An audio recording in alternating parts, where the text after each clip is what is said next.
أعزائي المشاهدين، في حوار جديد بالمؤتمر من أجل مصر بمحافظة كفر الشيخ، معنا ومعكم الأستاذ مجدي العفيفي، الأمين العام لنقابة الفلاحين بمحافظة كفر الشيخ، وحديث عن مؤتمر من أجل مصر بمحافظة كفر الشيخ. تفضل.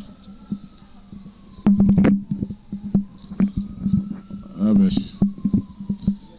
اولا اهلا وسهلا بكم. وكفر الشيخ النهارده بصراحه الثلاث 12/12 ده يوم فرح في كفر الشيخ.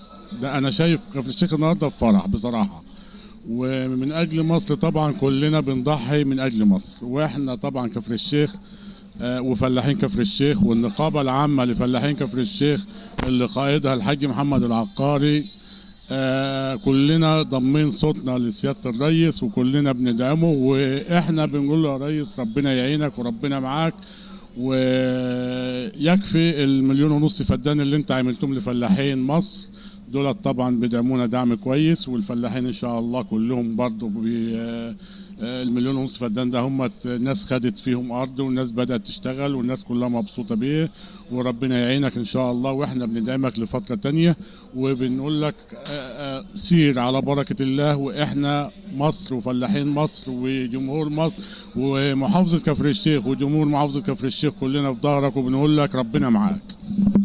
مشروع غليون بكفر الشيخ، مشروع الاستزراع السمكي بمنطقة غليون بكفر الشيخ، والذي افتتحه السيد الرئيس عبد الفتاح السيسي مؤخرا.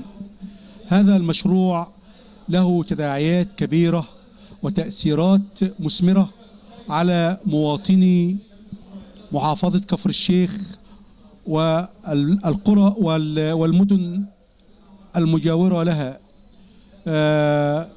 هذا المشروع الذي يوفر الأسماك لجمهورية مصر العربية سواء داخليا أو خارجيا، هذا المشروع له كل التقدير منا ومن أهل محافظة كفر الشيخ إلى السيد الرئيس عبد الفتاح السيسي من أجل مصر هنا في كفر الشيخ.